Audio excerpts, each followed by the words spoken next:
Nu știu câți ani. Mi-e dor de primăvară.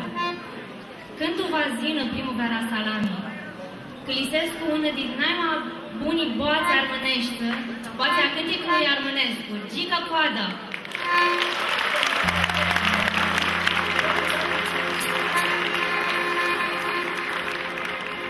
Gine vine, gine va plai. Vă ascultăm iar toată seara cântecele noastre armânești, adusi tucasele noastre de a nostru Hrista Luci.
Sufletul, inima mea, lăcrăi sunt